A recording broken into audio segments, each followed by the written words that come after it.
Hello, everyone, and welcome to Global Water Trends and Predictions 2020 webinar. I'm Sean Taylor. Before I introduce our speakers, I would like to welcome and encourage you to engage with our experts today by using the Q&A box located in the right corner of your GoToWebinar interface. We will try to answer as many questions as possible during the last 15 to 20 minutes. Please note that all phone lines will be muted during this webinar. After the webinar, we will send an email with a link to watch the webinar on demand. Now, I'd like to introduce our speakers for today. David Totman, Vice President of Asset Management at Innovyze, and David Fortune, Vice President of Innovation at Innovyze.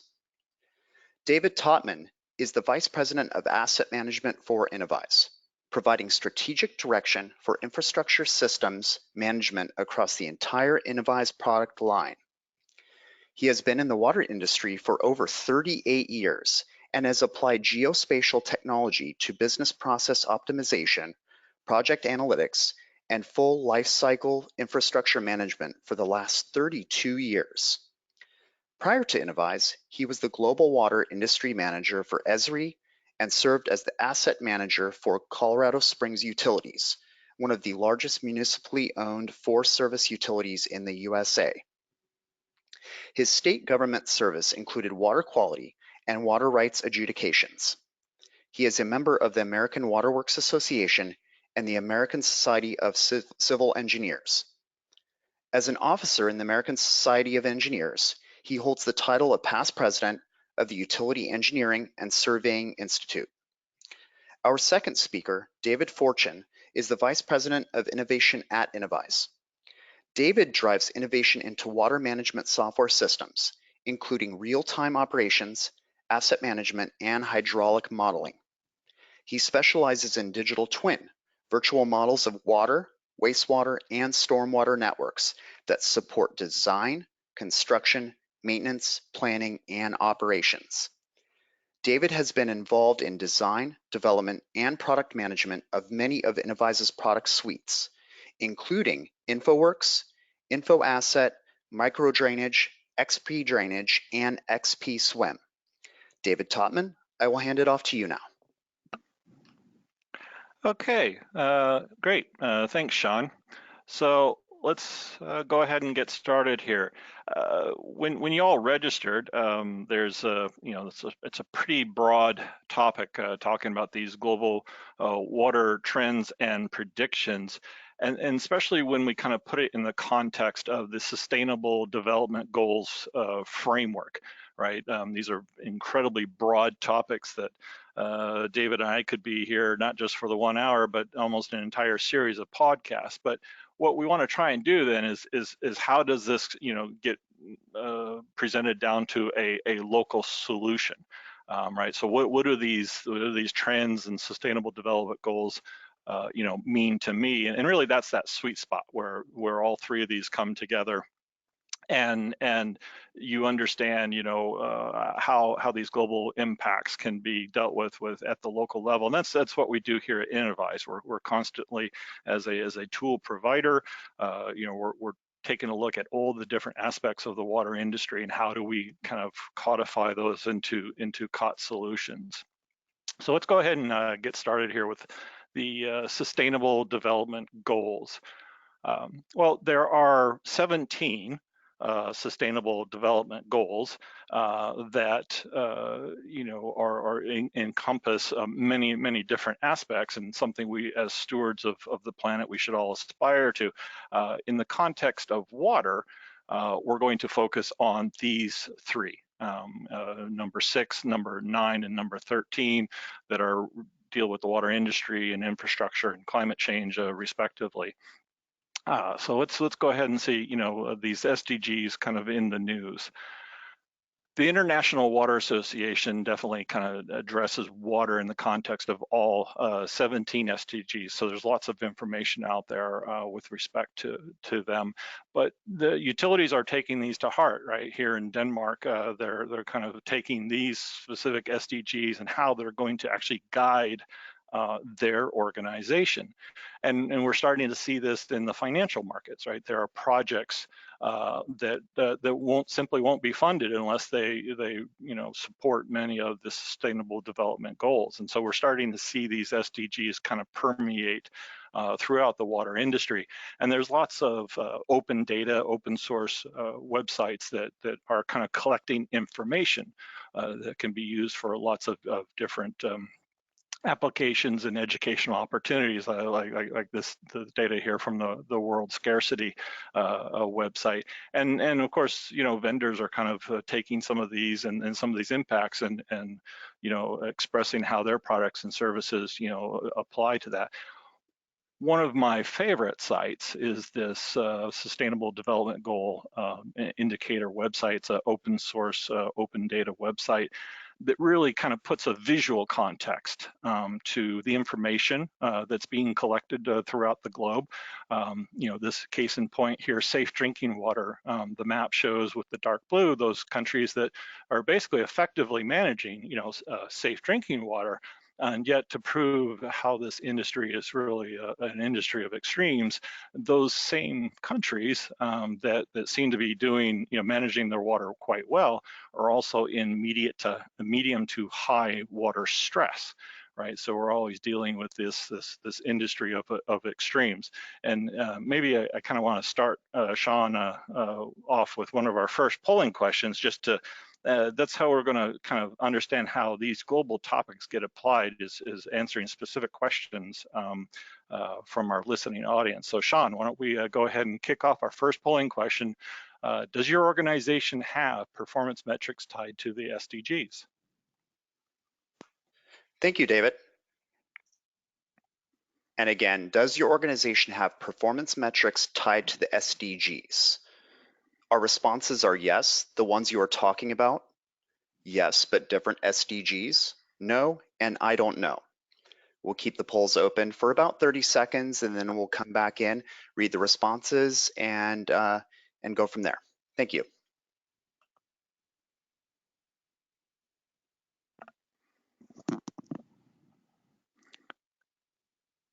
And don't worry if I don't know is one of the number one answers. It's one of those as organizations are struggling with understanding what drives them, how do they relate themselves to these global SDGs, can be a challenge at times.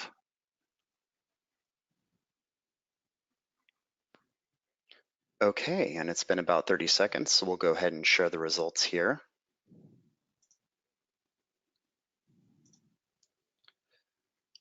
So, as David mentioned, we did have quite a few I don't knows, approximately 44%. We had another 36% that said no. 13% responded with yes, the ones that you were talking about. And finally, 8% said yes, but different SDGs. Okay, well, that's great. So hopefully this, say the content in this webinar comes out to be useful. For those that answered yes, that's great. You have that framework of think globally, act locally, and that's what's kind of driving our development here at Innovyze, and that's what's the subject of our content here for this webinar. So let's get back to it, Sean. We can end that poll. Okay, great.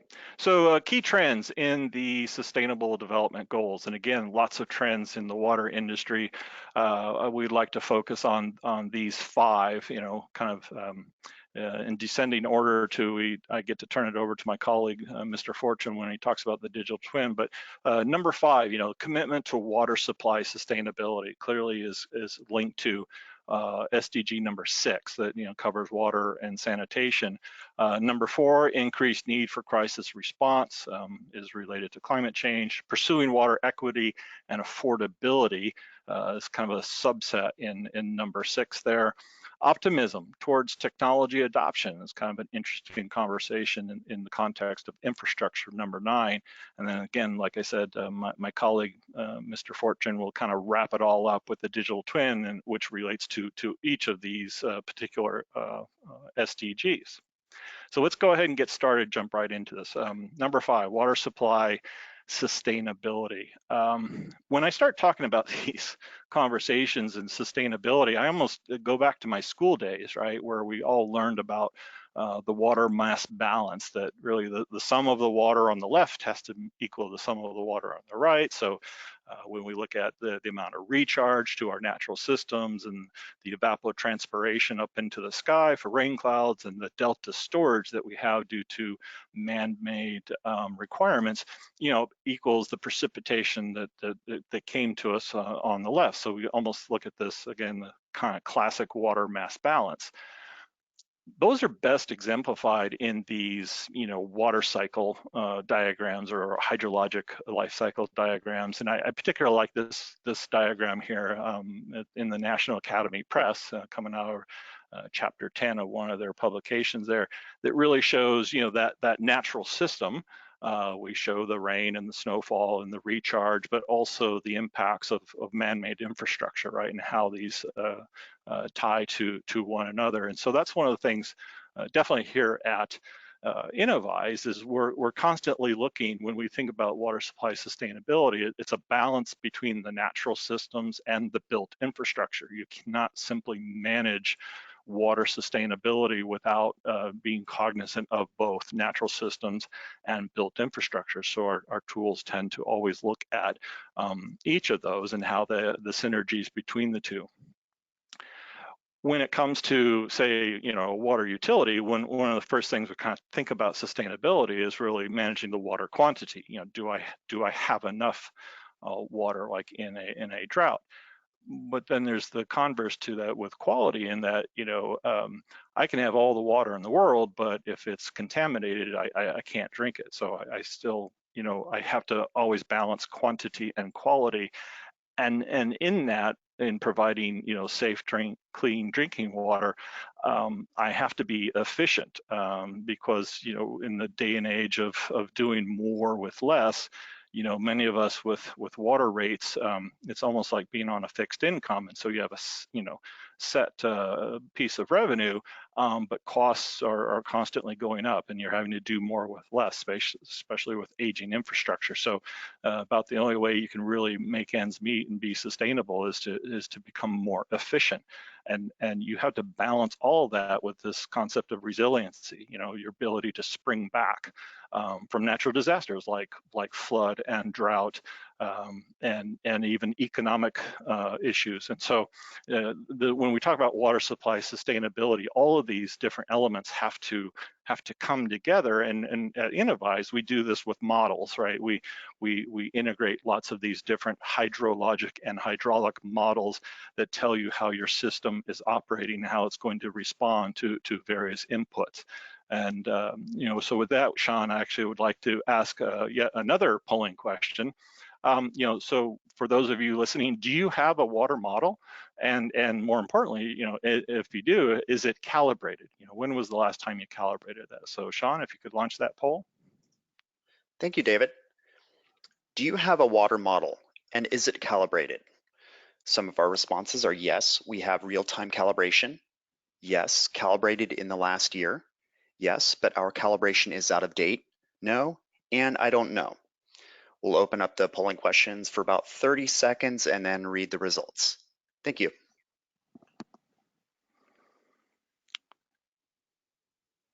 And as we've been talking to customers on various hydraulic models, more and more these days, people are getting into real-time models, and those in essence need real-time calibration. So it's an interesting thing to have a model or not, and when was the last time it was calibrated, especially if it was done as an engineering project that was done years ago.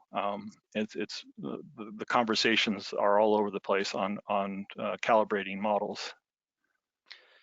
Okay, and 30 seconds are up. We'll go ahead and share the results here.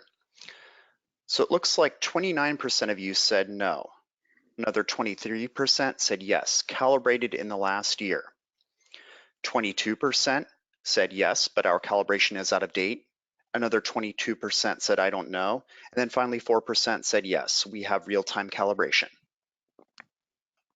And those results are pretty much what we do see. it's for those that have models, there's always room for improvement, but we do find many folks that do not have hydraulic models in this day and age. So that's very helpful. Thanks. All right, number 4, water crisis response, and maybe we'll pick this up a little bit. So water crisis is a very difficult subject to talk about, but very pertinent to the industry. I mean, here in the U.S., well, the world all knew about the effects of Hurricane Katrina. This kind of shows New Orleans underwater. So flood is a global challenge. But then also a drought, the other extreme of drought. And we've all heard about, day zeros in various countries, and especially the folks in India, hard hit with drought and, reliant upon the monsoons. And talking about water crisis, I would be remiss if I didn't acknowledge our brethren down in Australia combating those difficult brush fires down there. And it's definitely a water issue. One, they've been in prolonged droughts, and so that's caused some of the challenges down there. But just even then, we all know with watershed management, fires reduce the vegetation, which is usually one of our filtering mechanisms, and so we have challenges with watershed contamination, which directly affects. So, these images are quite, emotional and bring all sorts of images to mind. And yet, when I look at water crisis, there's a whole set of collective issues. Public health. Clearly, humans need water to drink, so we all need to hydrate. But there's really then the kind of the disease, the contamination side, and we know that waterborne diseases are some of the leading causes of death in children. From a public safety perspective, we really have to almost look at flood. All right, there's it's a flood is one of the number one natural disasters here in the U.S. and abroad. There's the physicality of flood damage, but here in the U.S., what I find interesting too is our very own Department of Homeland Security, which looks at security threats, really is classifying flood as a serious threat. And it's more of an economic threat. We have many folks that live in floodplains that don't have flood insurance, and so it becomes a significant economic loss as well. There's just the natural issues of environmental health, environmental contamination of our watersheds, and the whole concept of PFAS. These plastics that are showing up in natural water systems is just unfathomable, and how everything's connected. The next set of bullets, the agricultural, legal, political, economic, I think, kind of is wrapped up in a very interesting thing that's happening here in the Pacific Northwest states.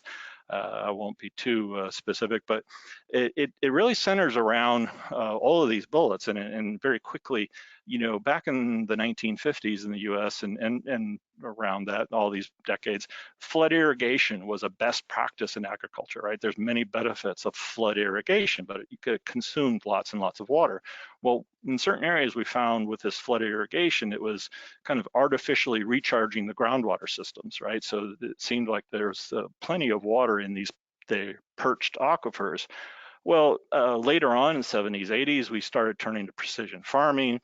That got them into precision irrigation with drip irrigation and very precise sprinklers and such. And that's kind of stopped that artificial recharge. Well, there were some states that were looking at water rights adjudications, reallocating because of kind of all this influx of groundwater.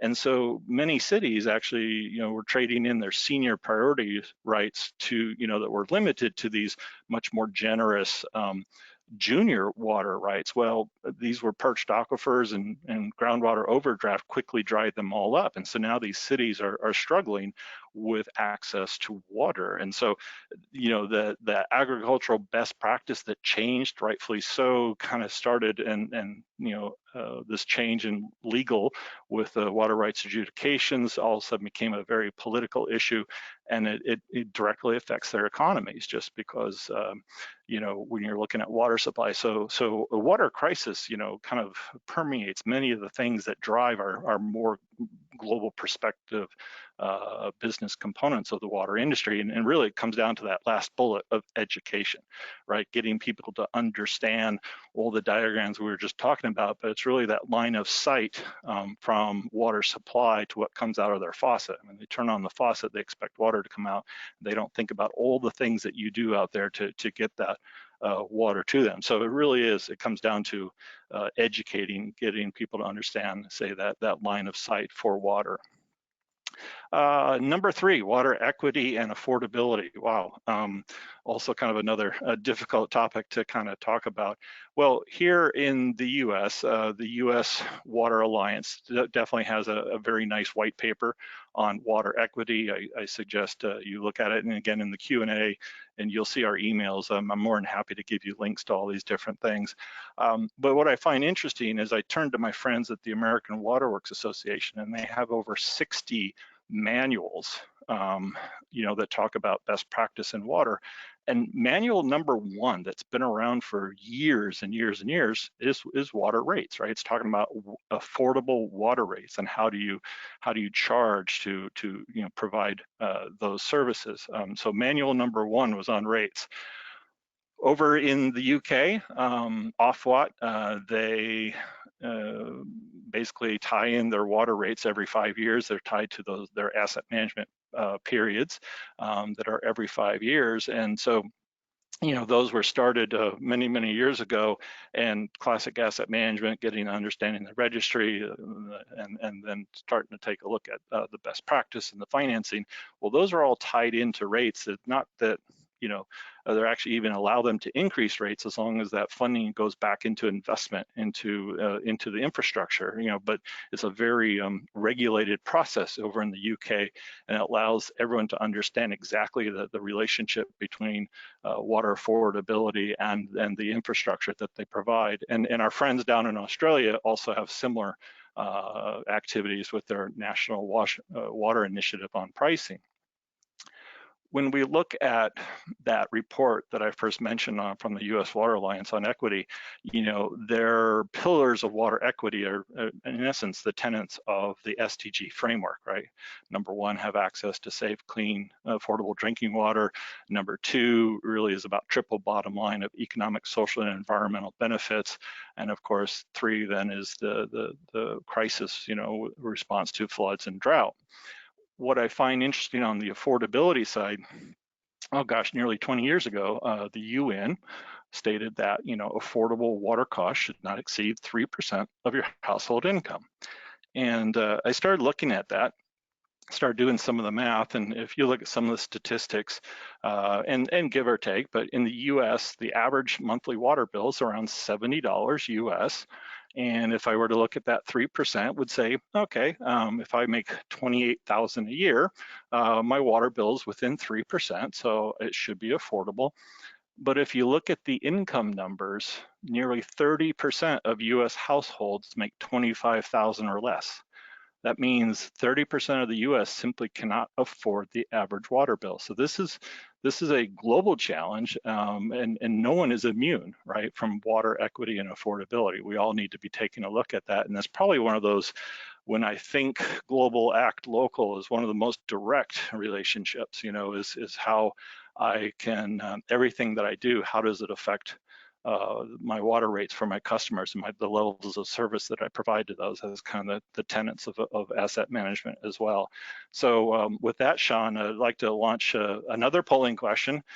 Are water rates a priority for your organization? Thank you, David. And we'll go ahead and launch the polls now. Are water rates a priority for your organization? Our responses are yes, we have a progressive program adjusted to FPL. Yes, no, and I don't know. We'll go ahead and leave these open for 30 seconds and then come back and read the results. Thank you. And I will admit that the first response there is very specific to the US and might be very specific to some of our attendees, that your rates are adjusted to the federal poverty level. Not necessarily a trick question, but very specific to some of the folks attending. Thank you, David. And we'll go ahead and read off the results here. So it looks like 36% of you said no. Another 35% said yes. 23% said I don't know. And then finally 6% said yes, we have a progressive program adjusted to FPL. Wow. Yeah, that's really good news that many of you, are looking at water rates. I know it was a number one driver when I was at my utility, Colorado Springs Utilities. It was something that we always, kept in balance, being a municipally owned utility. All right, good to know. Um, let's get back to number two, water technology adoption. I find this kind of an interesting conversation as well. And the EPA has lots of examples of good innovation in the water sector. They present a lot of these case studies. So, it's always nice to see those folks that are implementing the state-of-the-art water practices. And yet, we have this degree of caution. Here's an article, out of Water World talking about, this adoption still is a bit of a management challenge, and you can kind of see in the graphic there, this from a SWAN panel, and SWAN is definitely one of the associations out there trying to introduce, state-of-the-art technology in water networks with meter reading and such, and SCADA systems. How can we do better in managing all those things? But yet, while all these advancements, we still have a bit of cautionary tale. And I myself have personally kind of witnessed much of this. I belong to two different forums that are the top 50 U.S. water utilities in the United States, and from the CIOs, I hear kind of this general. There's too much noise in the market, right? There's just too many products out there. What do we believe?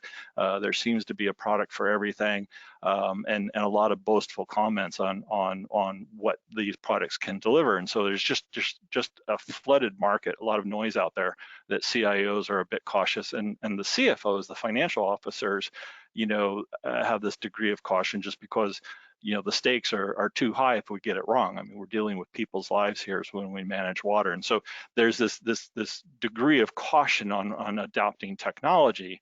And one of my favorite articles is really this one from the Water Environment Research back a couple summers ago, that really is a model of models, maybe, of how we adopt this technology. And so there's two curves here very quickly.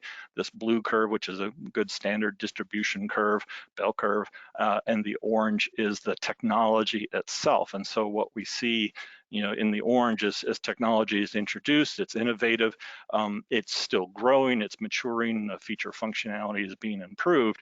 And so it gets to a point where, there are the early adopters, folks that are always on the bleeding edge of implementing technology, but we find the technology itself starting to mature, increase functionality, and actually, kind of become, a decrease, not shouldn't say decrease functionality, but no new innovation can really be present in this particular technology. And so the maturity tends to taper off.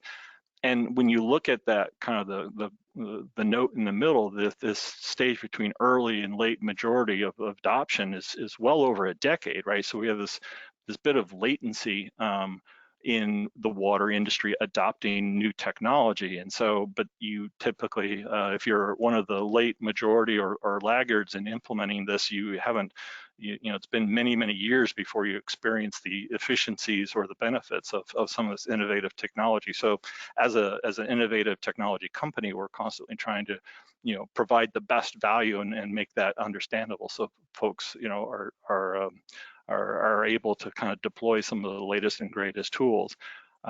And with that, maybe my one more kind of polling question before I turn it over to my colleague, Mr. Fortune. It's do you have a water digital twin? So Sean, if you could launch that poll. Thank you, David. And again, do you have a water digital twin? Our responses are yes, no, I don't know, and what is a water digital twin anyway? We'll go ahead and keep the polls open for 30 seconds and then share the results. Thank you. Quite a few of you said, 64% to be exact, what is a water digital twin anyway? Another 26% said no, 6% said I don't know, and then finally 4% said yes. I love the 64%, bit of a cheeky answer, but that definitely sets the stage for you, Mr. Fortune, on explaining just what is a water digital twin anyway. So turn it over to you, sir. All right, thank you very much. Well, I'm going to talk about water digital twin. Before I start, I suppose while David was speaking there, he was speaking about uptake of technology. And I realized I spent first 10 years of my working life in defense engineering software systems. And then I moved to water engineering software systems, and I've been doing that for over 30 years now. I don't regret moving from defense to water. I never have regretted that. I love water. But one thing that I do miss is the openness to technology that is there in defense. We're all a lot more cautious in water. And so I want to talk about a safe uptake of technology, one that can make a lot of difference, and that's the digital twin. It is at the heart of digital transformation of water utilities, which I think is pretty important for a lot of us these days.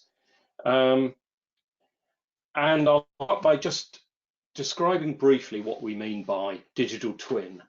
I want to move on to a very brief discussion of the modeling technology at the heart of digital twin, and then some lessons learned from case studies. So digital twin is a pretty new terminology, but when we look back at systems, software systems that are already implemented in the water industry, we can find examples that have the characteristics of what we now call digital twin. And so we at Innovyze have been learning a lot about those recently. And then a very brief look as to where the digital twin in water may go 2020 this year and beyond that. So real world on the left, digital twin, computer model of it on the right. But the key thing here that's different from ordinary modeling is that all the time we're passing data from the real world, whether it's asset data, whether it's real-time monitored data, we're passing that to keep that digital twin up to date, so that it's either up to date this week, this month, or this minute. And then we're going to use that digital twin to make decisions. So the digital twin's given us visibility of the real world. And you might say, well, why don't we just go look at the real world? Well, we know our pipes are underground, our sewers are underground, they're old, we don't have condition records for the whole lot. We can't afford to monitor every meter of a large network, let alone every kilometer maybe. So we've got a lack of visibility. So one thing is that data plus model can give us much more visibility, what's happening, what are the flows, what are the pressures, what are the levels right across a network. The other thing is we can use that digital twin to experiment in ways you can't with the real world. We can try out control actions. What if we did this? What would be the impact? So they're not identical twins, but the digital twin is so much more useful for making control decisions than the real world twin. And those decisions go back and affect the real world. So digital twin is not just this model, it's this whole circular process of data coming and results being generated, and the digital twin being used to make decisions and control the real world. So we have a hierarchy of digital twins: static infrastructure models, dynamic models, real-time models, and predictive performance models. Static infrastructure models. We're all pretty aware of what these are. It's what you've got, where it is, in particular how it's connected, how it was built, inspection, survey, condition, costs, everything that is about the static part of our networks, the asset part of it. And we need this as the basis, certainly of asset management, but we need it as the basis of the next digital twin as well, where we move the focus onto the water, the wastewater, the stormwater that flows in our networks. So we're interested now in the dynamic flow through the network. Flows, pressures, levels, driven by demands on the system, whether that comes from rainfall or comes from user use of water. It's got the pumps, got the valves, and we've got the flows and pressures throughout this dynamic network. So this is used for design, for event analysis, post-event analysis, and for planning into the future. And this leads us on to, so what if we run a real-time model in real time? We run it now. So it can tell us what's happening right now. It can take measurements in from the recent past, feed those into the model, and the model's then going to show us what's happening out there right throughout our networks. And the extension of this is to use the digital twin, the live digital one, to look at prediction, to look ahead for the hours or days to come. This we can use to warn us of potential service level failures, which in these days of regulation, we're all very keen on. It can be used to optimize our control actions so that we can reduce or even do away with completely those service level failures. So a brief thing about digital twin technology. What kind of model do you need at the heart of digital twin? Well, for a lot of, in particular for water networks, wastewater networks, stormwater networks, flood networks, hydraulic models are tried and tested. They're robust.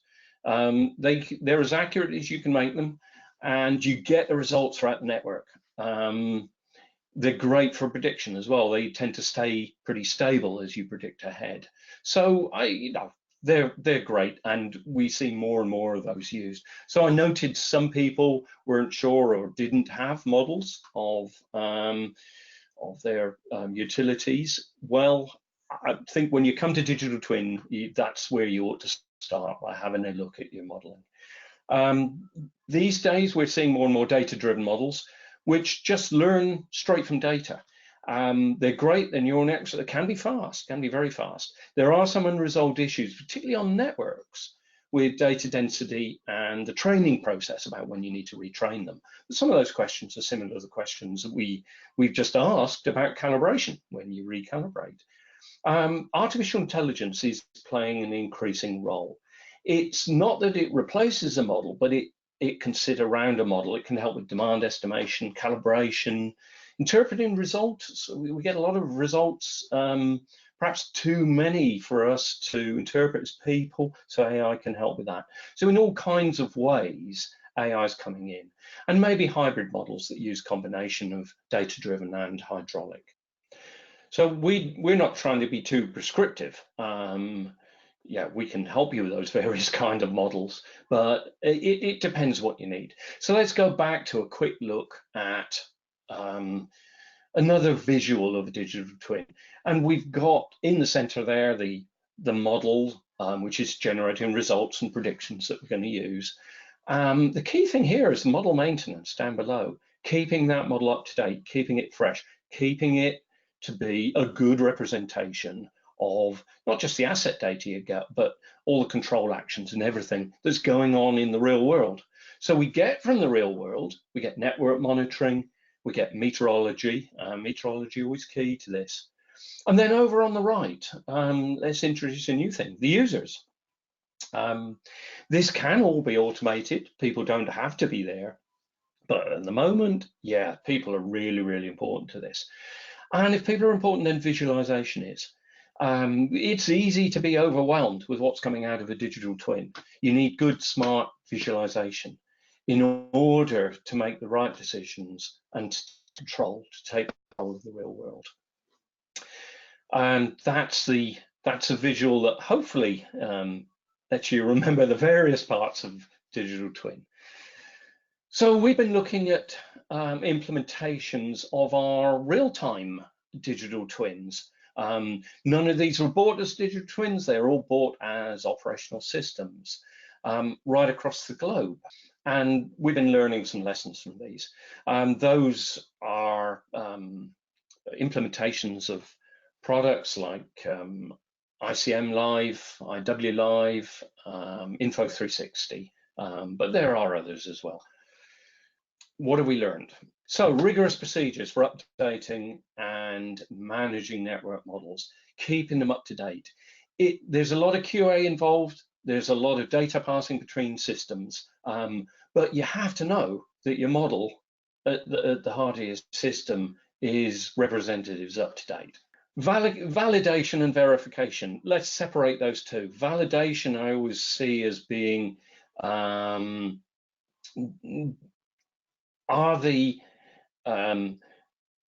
is the asset data right? Is it as up to date as we can get it? If we change the pump, if we change the pipe, have we got that into the model? And verification, checking the results of a model against real-time measurements that we're making. Do they seem to tie up? That's important. The models need to be accurate enough. That's a circular thing. The more accurate the models are, the more questions you can answer. The main thing here is to match the accuracy you need with the questions you're answering. Metering and monitoring is not always right.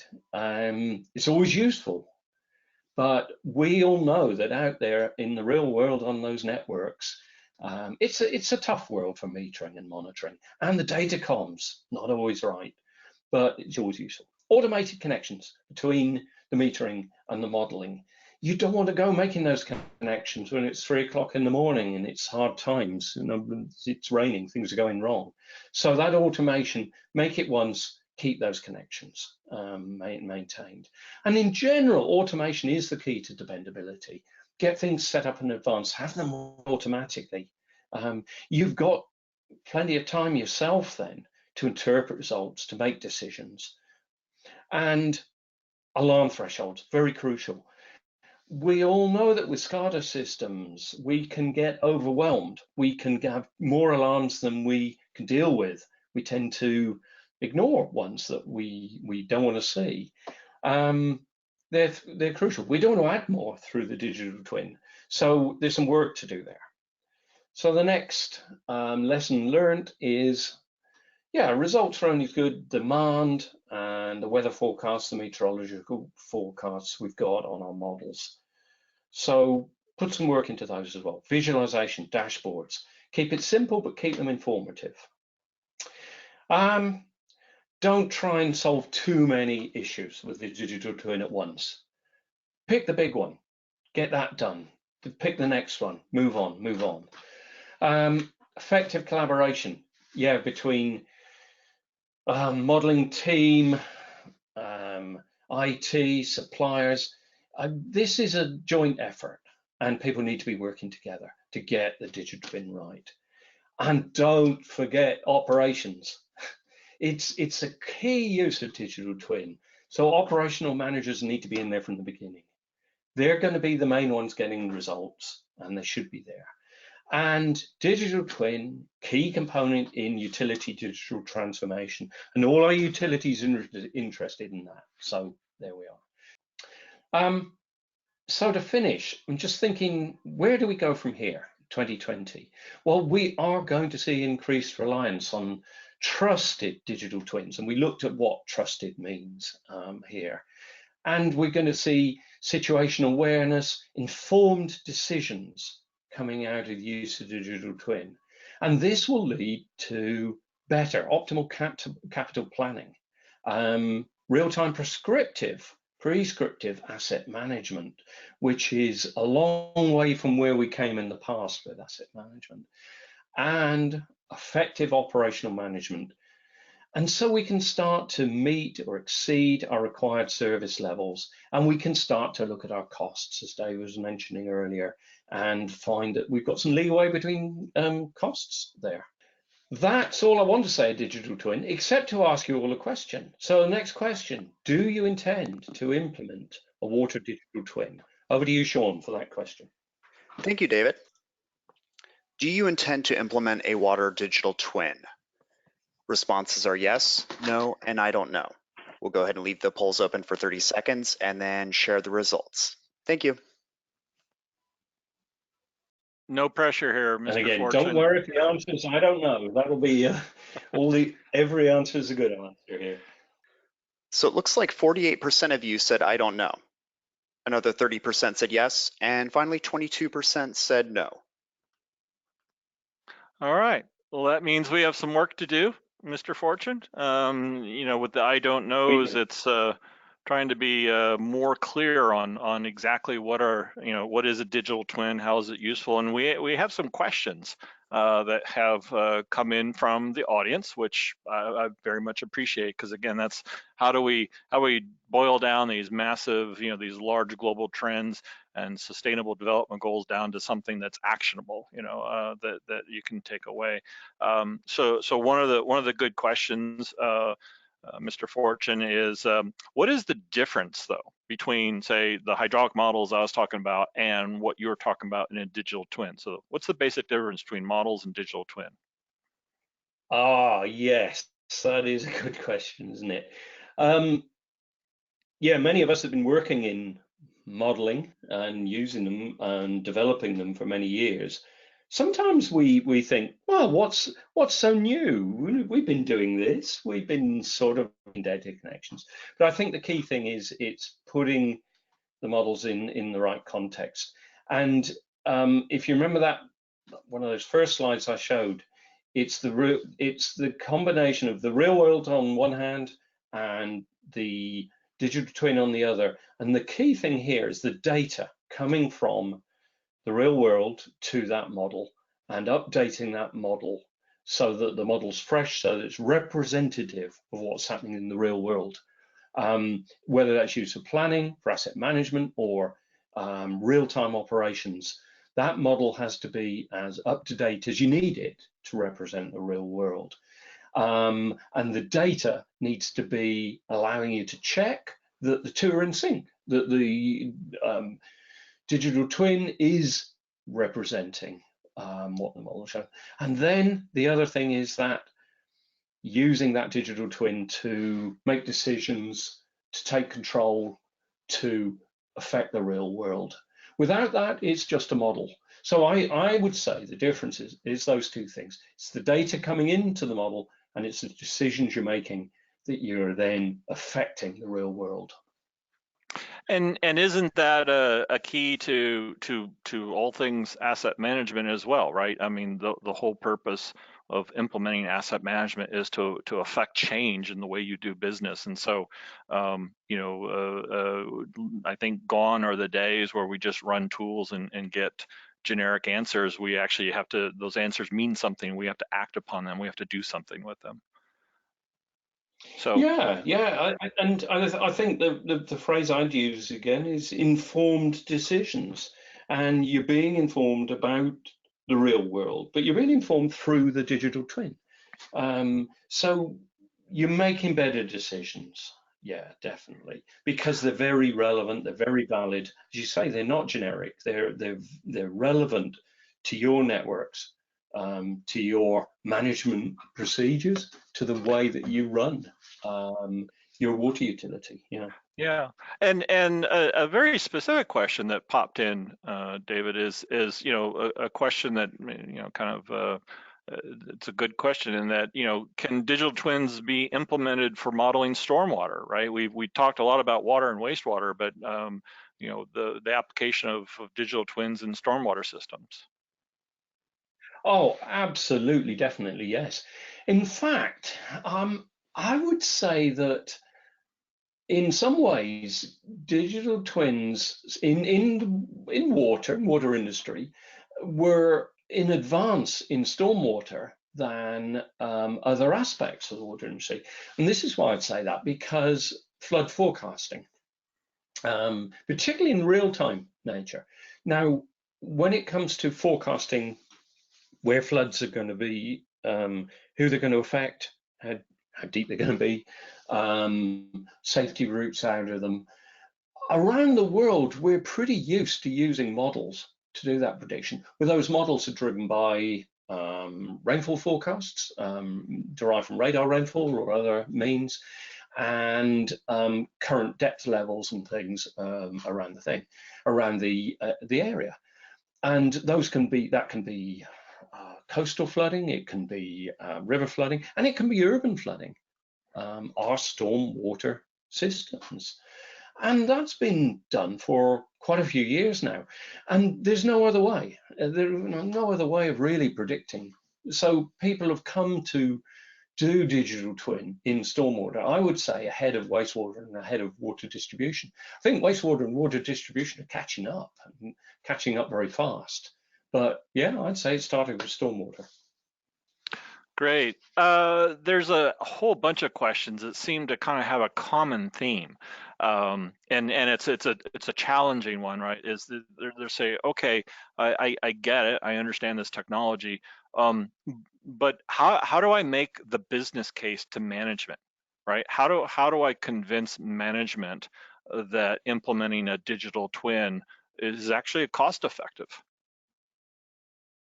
Yeah, that's a real good question, and I'm going to ask you to answer that. But first, I'll say I've just mentioned flood forecasting. There wasn't really a choice there. You really got to use a digital twin if you're going to do it at all. It's an easy case to make. I think with wastewater and water distribution, there is a choice. You can choose not to do things. You can choose maybe not to do things so well. But yeah, what do you think about how best to go about that to make that case? And at my own utility, when I was trying to, to bring innovative technologies to the forefront in the early days of asset management, because the term asset management was just as confusing back then as digital twin is today, so to speak. Um, Mm, the business case. I think that the business case, it comes down to we have to make the digital twin tangible, right? We have to, again, those webinars such as this to kind mm, of introduce the topic and put a broad context to something very specific. But to me, the digital twin, it's a simulation of the real world, and many of the things that we do in asset management, and actually, when we talked about, you mentioned prescriptive asset management, it's like not only is, something going to break, but what are you going to do about it, right? I think 2020 is the year of so what, meaning not so what give up, but so what are you going to do about it? How is this actionable? How can I be effective? And in this explosion of innovation, we see all sorts of new ways, especially looking at asset health, that would be in the digital twin, is how do these assets perform, and should they fail, what is the prescribed rehabilitation or recommendation to deal with that. And so that's where we have to make this tangible, that we're trying to model a very complex world, and in models we've learned how to build scenarios, right? And so I think it's yeah, a digital twin is about the only way that you can poke and prod your system to respond to events you haven't even dreamed of, right? That's the beauty of, yeah, we love metering and the Internet of Things, and SCADA and all these devices, these billions of devices, but we still cannot monitor every foot of every pipe in our distribution and collection systems, or every stormwater channel. So we monitor where we can, and that's real world data, but we virtualize through modeling, through digital twins, everything in between. And so if we can explain that concept, I think, to management, it's like, it's our ability to simulate, whatever may happen to us, and even the extremes, right? Things yeah, you can't yeah. predict. You can invoke, a pressure point in the model, and it will respond, and then you need those humans, those trained water professionals, to respond to what those outputs might be, so they can craft an intelligent response. Okay, yeah, I get that. That sounds good. We're nearly out of time, so just before we hand back to Sean, I'd also say one thing we got is case studies. So talk to our sales team, talk to our marketing team. We've got some great case studies that could be useful to you, and they're all interesting because they're people have solved real world problems. They've improved the management of water systems using modeling systems, digital twins, and they make interesting reading. So some are online, some you can ask our team for. Yep. Oh yeah, Okay. we have lots of great questions. We'll answer them all. We'll do follow-ups. Thank you so much for your attendance. Thank you for the questions. And Sean, I'm going to turn it over to you for a last bit of housekeeping on how they can get to access to this information. Great, thank you, David. And thank you again, David Topman and David Fortune. We would like to thank everyone for attending today's webinar. And if we did not get a chance to answer your question today, we promise to get back to you with an answer. Thank you and have a great day, everyone.